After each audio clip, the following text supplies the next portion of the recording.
Vous l'avez tué. Êtes-vous obligé de vous moquer des Camerounais? Vous l'avez tué. Restez en silence. Nous allons l'enterrer. Les Camerounais continuent le combat, mais ne vous moquez pas aussi impunément. Mon père a toujours martelé que ce ne sont pas les leaders qui font les révolutions. Arrêtez d'attendre un Messie qui viendra vous libérer. Il ne viendra pas. Mon père a toujours insisté sur le fait que l'élément fondamental, c'est la mobilisation populaire. C'est le basculement de la masse critique. Si le peuple veut continuer à vivre ainsi, nous continuerons à vivre ainsi. Si le peuple veut que ça change, cela changera. J'ai été contraint à m'exprimer et à prendre position politiquement. D'abord suite à des tentatives de déviation des idéaux politiques de mon père, que je partageais intimement avec lui depuis maintenant un an, et surtout à cause de ces conditions déplorables de détention, suite aux appels répétés de ses avocats qui ont été au mieux ignorés et au pire moqués par les autorités militaires et administratives. Il avait compris que le régime usurpateur avait décidé de finir avec ses jours. Pour ceux qui connaissent ne serait-ce qu'un peu mon père, son moral et tous les témoignages le rapportent. Les derniers témoignages, même 3 jours avant sa mort, toujours aussi déterminé, le moral toujours haut, digne face à la mort qu'il pressentait, ce qui peut porter à caution ou à polémique, mais en réalité, personne n'est dupe, c'est son état physique qui était visiblement dégradé de par ses conditions de détention depuis le 24 octobre. Mon père, effectivement, souffrait d'une pathologie pulmonaire chronique qui, à aucun moment, n'engageait son pronostic vital. Je suis clair là-dessus. Il était suivi par le CHU de Yaoundé. Le diagnostic avait été porté par le CHU de Yaoundé et les prescriptions avaient été faites par un pneumologue du CHU de Yaoundé. En parenthèse, je dis au gouvernement que ce n'est pas la peine de chercher à falsifier ou d'aller menacer ces médecins. Nous avons des échanges et nous avons des correspondances avec ces médecins qui datent de 6 à 8 mois. Ils sont en notre possession. Ça, c'est un fait. Donc, cette pathologie pulmonaire chronique, je le rappelle, n'engageait en rien son pronostic vital. Ce qui veut dire que il n'était pas question de mort. Cette pathologie pulmonaire chronique l'exposait à des épisodes aigus dont il était habitué et qu'il gérait grâce à une chambre d'inhalation et les produits qui y affairent, à un extracteur personnel d'oxygène et un saturomètre. Mon père était régulièrement suivi et se suit depuis 2 ans. J'en profite pour dénoncer les rumeurs sur la multiplicité des pathologies chroniques de mon père. Elles sont fausses, avec une seule. Je profite de l'occasion pour dénoncer le fait qu'il était malade depuis plusieurs années. C'est faux. Le diagnostic a été posé l'année dernière. Et je répète, je suis désolé, la répétition est la mère des sciences. La pathologie pulmonaire chronique qu'il avait n'engageait en rien son pronostic vital. Mon père était une personne âgée. Et comme toutes les personnes âgées, il souffrait d'une pathologie chronique et qui était stabilisée. Le deuxième pan de votre question est s'agit-il d'une négligence ou d'actes prémédités. Pour ceux que ça intéresse, j'ai fait une intervention avec le professeur Aimé Boni, un éminent cardiologue, qui date du 28/11, c'est-à-dire 3 jours avant le décès de mon père. Et l'entretien que nous avions était intitulé Mort clinique programmée. Et nous développons tout à fait dans cet entretien comment, de manière lente et progressive, il programmait une mort éventuelle de mon père. Les circonstances ont voulu que ce décès intervienne malheureusement 3 jours après cette intervention, ce qui veut dire que je n'ai pas eu le temps d'alerter suffisamment les populations et les autorités sur les conditions de détention de mon père. Négligence, acte prémédité, oui, parce que mon père est interpellé, ça aussi ça permettra de taire les rumeurs le 24 octobre, alors qu'il se rend volontairement au groupement de gendarmerie nationale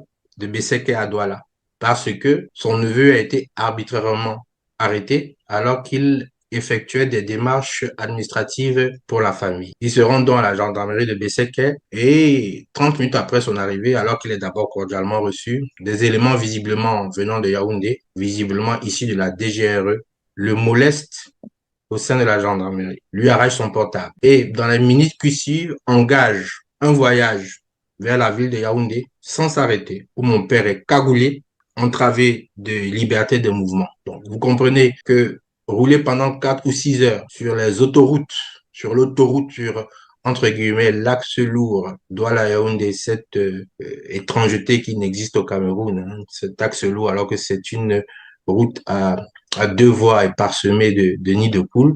Bref, vous envisagez un homme de 74 ans, souffrant effectivement d'une pathologie clinique, ce qui est habituel et notamment respiratoire, qui fait un voyage de 4 à 6 heures, entravé de mouvements, encagoulé. Et mon père confiera à ses co-détenus combien ce voyage a été éprouvant pour lui.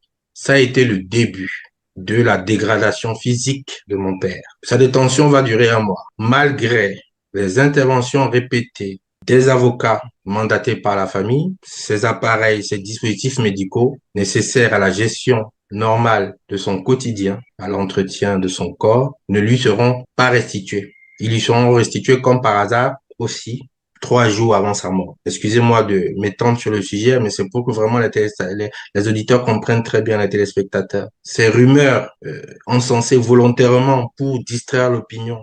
Ils vous diront qu'il n'avait pas besoin de son extracteur d'oxygène personnel, qu'il en avait un dans sa chambre. Alors, c'est pourquoi s'il en avait un, vous leur lui donnez un 3 jours avant sa mort. Les influenceurs à la solde du régime vous diront qu'ils sont dans un hôtel. Il était dans un hôtel avec WC séparé.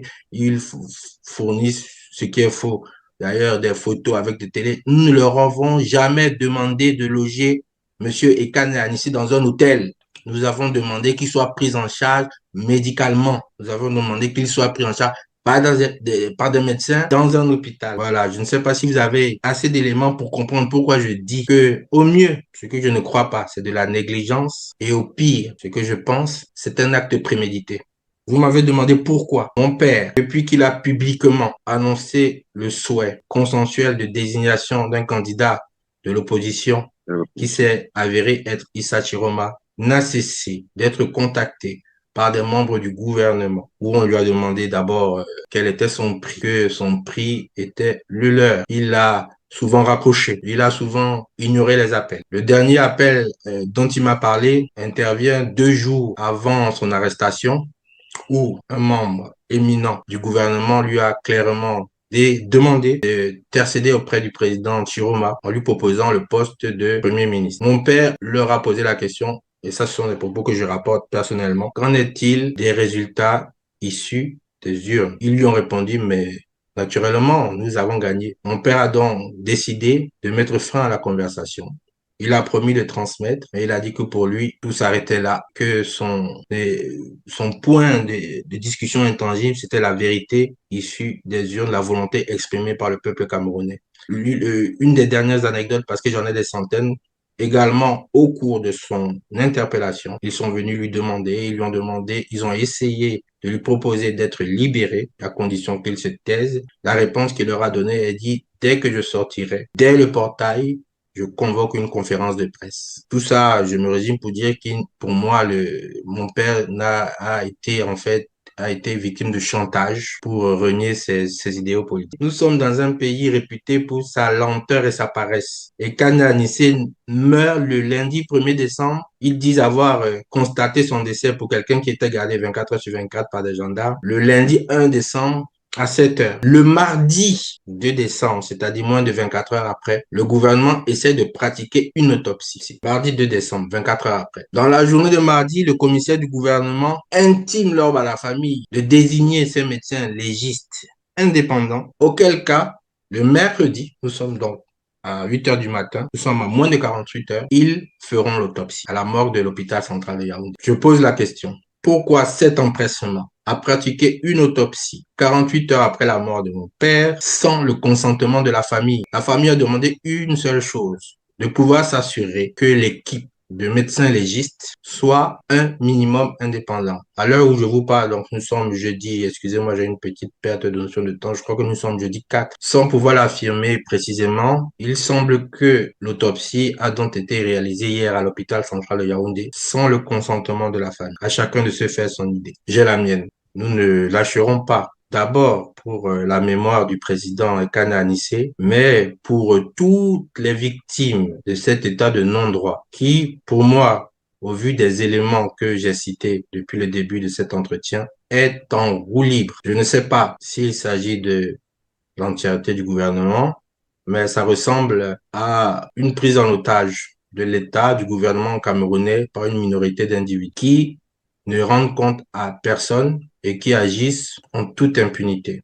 Pour répondre donc à votre question, nous diligenterons par l'intermédiaire de nos avocats, aussi bien à l'étranger et aussi bien au Cameroun, les enquêtes nécessaires à l'établissement de la vérité sur les circonstances de détention et de la mort du président Ekane Anissé. Faut-il le rappeler? Comme je le disais le 28/11 déjà en entretien, nous posions la question de l'intégrité des dispositifs médicaux de mon père gardés à la gendarmerie depuis un mois. Comme par hasard, dans leur empressement, ils le lui remettent le jeudi, il meurt le lundi. Je leur demande de bien vouloir garder à l'abri ces dispositifs médicaux. Ils seront examinés. Pour moi, l'État n'existe pas. Sinon, comment pouvez-vous concevoir qu'un pays doté des richesses du Cameroun ne puisse pas pourvoir à l'eau potable de tous les citoyens, à l'électricité? On a encore des délestages. Quand je quitte le Cameroun en 95 pour faire mes études à l'étranger, notamment contre l'avis de mon père qui estimait que je devais souffrir autant que tous les autres petits Camerounais. Donc, quand je quitte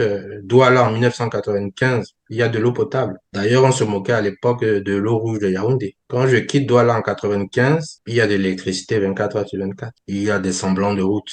Nous sommes 30 ans en 2025. Il n'y a pas d'eau potable à Douala. Il n'y a pas d'électricité 24 heures sur 24. Il y a des délestages. Douala et Yaoundé sont la risée de l'Afrique entière pour les flaques d'eau que certains qualifient de lacs naturels et de piscines municipales en plein milieu des routes. 30 ans après, l'autoroute Douala-Yaoundé n'a toujours pas été terminé. 30 ans après, vous avez le ministre de la Santé qui, avec tout le sérieux du monde, affirme en Mondiovision que le Cameroun a des hôpitaux de référence dans chaque région et qui sont même comparables à ceux qu'on peut, en termes de technicité, avoir au niveau des pays européens. Je pense qu'il cite l'hôpital américain de Paris, sud de la Corée, bref. Il y a des hôpitaux de référence dans chaque région. Vous n'avez pas été capable de transférer mon père dans un de ces hôpitaux de référence. Pourquoi mon père a été maintenu dans une infirmerie alors que vous avez des hôpitaux de référence? D'autant plus à Yaoundé. Ça, il va falloir qu'on me l'explique. Mais je reste focus. Je reviens à votre question. Ne vous étonnez de rien que quelqu'un puisse mourir impunément comme ça.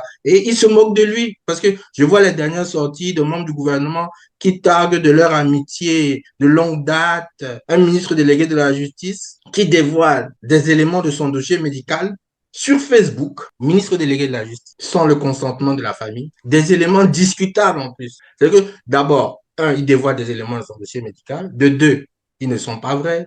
Il parle de visite d'un de ses fils en prison. Je lui ai donc adressé une correspondance pour lui dire de me présenter ce frère qui, supposé à moi, qui a rendu visite à mon père en détention parce que moi, je sais où sont mes frères et sœurs. Il a visiblement connaissance d'un frère que je ne connais pas. J'aimerais rencontrer ce frère et qu'il vienne participer à l'organisation des obsèques. Et ce ministre délégué de la justice se targue d'être un long camarade de lutte de mon père. Vous l'avez tué. Êtes-vous obligé de vous moquer des Camerounais? Vous l'avez tué. Restez en silence. Nous allons l'enterrer. Les Camerounais continuent le combat, mais ne vous moquez pas aussi impunément. Je reviens à votre question. Comment est-ce possible? Ce ne sont que des éléments de réponse que je vous donne pour vous dire que pour moi, il n'y a pas d'État. Chacun fait ce qu'il veut. Je pourrais en parler pendant des heures, mais voilà. Chacun fait ce qu'il veut. Le plus fort parle plus fort. Le plus fort empêche le plus faible de parler. Vous sortez, on vous tire dessus. Vous dites la vérité comme Ekane Anissé, on vous fait taire. Jusqu'à quand? Au peuple camerounais, j'aimerais rappeler une citation de mon père. Je ne vais pas trouver le mot exact, mais je vais vous en donner l'essence. Mon père a toujours martelé que ce ne sont pas les leaders qui font les révolutions. Arrêtez d'attendre un messie qui viendra vous libérer. Il ne viendra pas. Mon père a toujours insisté sur le fait que l'élément fondamental, c'est la mobilisation populaire. C'est le basculement de la masse critique. Si le peuple veut continuer à vivre ainsi, nous continuerons à vivre ainsi. Si le peuple veut que ça change, cela changera. L'intervention du fils de Georges Anissé, Théodore Ekane, suite au décès tragique de son père le 1er décembre 2025 dans les locaux du secrétariat d'État à la Défense, marque un tournant décisif dans ce qui n'est plus seulement un fait divers, mais une crise politique majeure.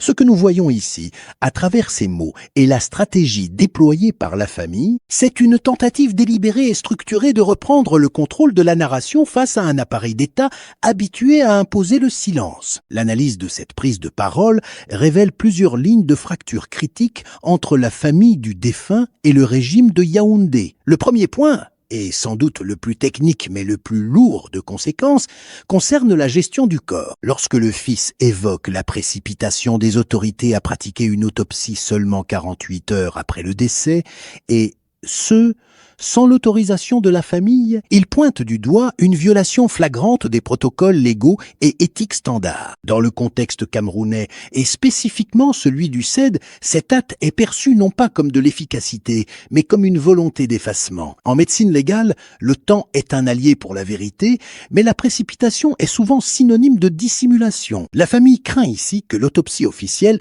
ne soit une mise en scène destinée à valider une cause de mort naturelle, un arrêt cardiaque ou une maladie préexistante pour évacuer toute responsabilité liée aux conditions de détention ou à d'éventuels mauvais traitements. En dénonçant cette procédure forcée, le fils d'Anicet Ekane plante le décor.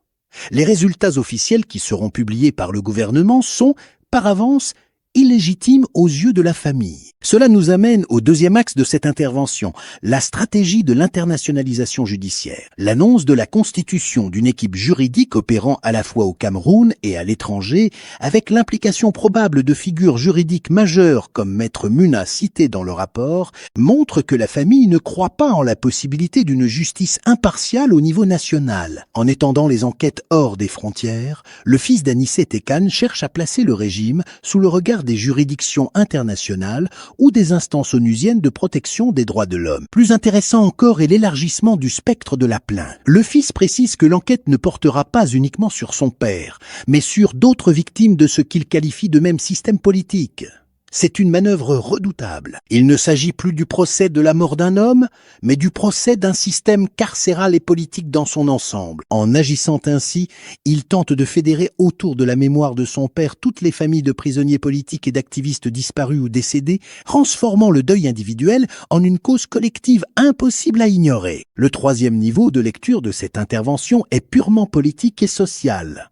Le fils d'Anicet Ekane ne se contente pas de parler en tant qu'héritier biologique, il parle en héritier idéologique. En citant les appels de son père à la mobilisation populaire, il réactive le combat politique du défunt au moment même où le régime espérait peu être l'enterré. L'attaque sur l'État absent est particulièrement cinglante. En liant la mort de son père, faute de soins ou de conditions décentes, à l'incapacité de l'État à fournir de l'eau, de l'électricité ou un système de santé aux citoyens lambda, il crée un pont émotionnel puissant entre le sort d'un détenu politique célèbre et la souffrance quotidienne du peuple camerounais. Le message est clair. Ce qui est arrivé à Anicet Ekane au CED est la version extrême de ce que vivent les Camerounais dans les hôpitaux publics délabrés. C'est une rhétorique de délégitimation totale de la gouvernance actuelle, accusée de posséder des ressources considérables, mais d'échouer sur les fondamentaux de la dignité humaine. Enfin, il y a la dimension de l'éthique et de la dignité, abordée lorsque le fils condamne la divulgation d'informations médicales privées. C'est une tactique courante dans les régimes autoritaires.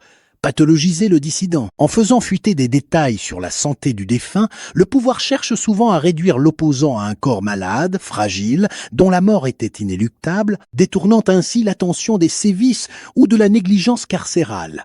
Le fils d'Anicet Ekane contre-attaque en exigeant la conservation des équipements médicaux et des dossiers. Cette demande technique est une accusation directe de sabotage de preuves. Il dit implicitement que l'hôpital ou l'infirmerie du CED est une scène de crime qu'il faut geler. En somme, cette intervention est une déclaration de guerre juridique et médiatique. Face à un décès survenu dans l'opacité du CED, un lieu qui symbolise à lui seul la répression, la famille oppose une exigence radicale de transparence. Le fils d'Anicet Ekane, en refusant le statut de victime passive, se pose en procureur de l'opinion publique. Alors que les autorités maintiennent le silence ou leur version officielle, cette prise de parole force le gouvernement à réagir.